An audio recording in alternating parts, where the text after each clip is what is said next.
سلام خانم عزیز، حالتون چطوره؟ امیدوارم که هر جا که هستین خوب و سلامت باشید. من منیژه هستم، ادمین کانال. امروز اومدم با یه ویدیو ویژه در مورد چرخ 802 و مقایسه اون با چرخ 813.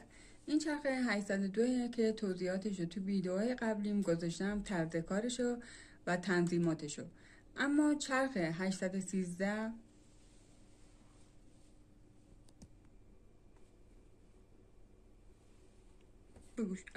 اما چرخ 813 یه چرخ تقریبا میتونیم بگیم جدیدتر از چرخ 802 هستش و بعد از چرخ 802 این چرخ 813 اومده و شماره‌های بالاتر 815 و 817 هم بعد از اینا اومده. حالا ببینیم این چرخ نسبت به چرخ 802 چه ویژگی‌های بیشتری داره. تو چرخ‌های 802 همونطور که بهتون توضیح داده بودم، تمام ژتونایی که دوختای تزیینی که ما داشتیم استفاده می‌کردیم با ژتون بودش. اما تو چرخ 813 مزیتی که داره، تمام دوختای تزیینیش روی خود چرخ تعبیه شده و ما احتیاج نیستش که ژتونی را هی در بیاریم و بذاریم و با چرخوندن این ولوم به سمت راست و چپ تمام دوختایی که میخوایم برامون انجام میده. این اولین مزیت چرخ 813 هستش. و دیگه از مواردی که چرخ 813 داره و 802 نداره اینه که این قسمت درب پیشانی رو که باز بکنیم، ببینید خانم‌ها یه دونه اینجا در ولومی داره پیچیه. اینو که بچرخونیم به هر سمتی، ببینید دوخت پارچه‌های ضخیم و همطور نازک و متوسط داره که توی چرخ 802 اینا نداشت. ببینید الان این روی حریر هستش و اینجا رو پارچه‌های معمولی و این قسمت هم رو پارچه‌های ضخیم هستش. یعنی شما هر پارچه‌ای که بخواید بدوزین میتونید اینو تنظیم کنید و بدوزین. دیگه از مزیت‌هایی که این چرخ داره، بازویی آزادی هستش که این چرخ داره. وقتی که ما این سفر رو در بیاریم میتونیم خیلی راحت از بازویی آزاد استفاده کنیم که برای دوخت دمپای شلوار و حلقه آستین خیلی استفاده میشه. ببینید ما این قسمت رو میدیم بالا. اینجا یه کارو ببینید، یه پیچ سفید رنگی داره.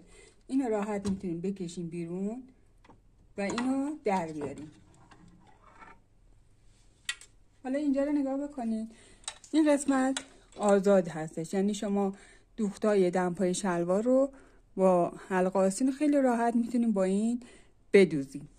و اما یه مزیت دیگه ای هم چرخ 813 داره که در 802 وجود نداره. چرخ‌های 802 دوخت جا دکمه، ببینید این قسمت دوخت جا دکمه ما هستش.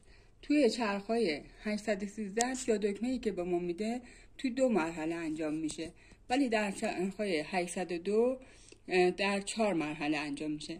پس این چرخ از نظر خانم‌هایی که کارهای خیاطی انجام میدن چرخ خوبی هستش، چون که بعد از دوخت لباس خیلی راحت میتونن تو 2 مرحله این کار رو انجام بدن.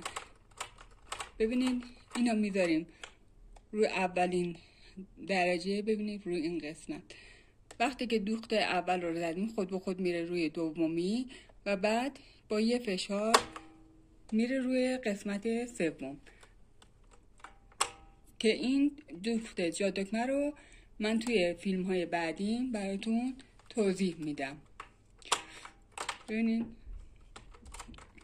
قسمت دوم میاد اینجا، البته خود به خود میاد اینجا. وقتی که دوخت اول رو زدیم روی اون قسمت قرار میگیره و با یه ضربه دوخت مرحله سوم انجام میشه.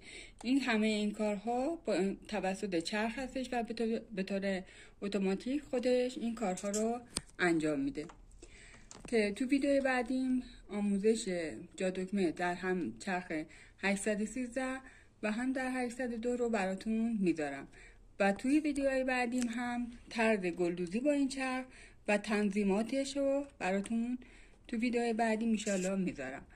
امیدوارم که این ویدیو براتون مفید باشه، مخصوصا برای خانمایی که قصد خرید یه چرخ خوبو دارن که البته هر دوی این چرخ‌ها واقعا چرخ‌های خوبی هستن و امیدوارم که این ویدیو کاربردی باشه و کمکشون بکنه.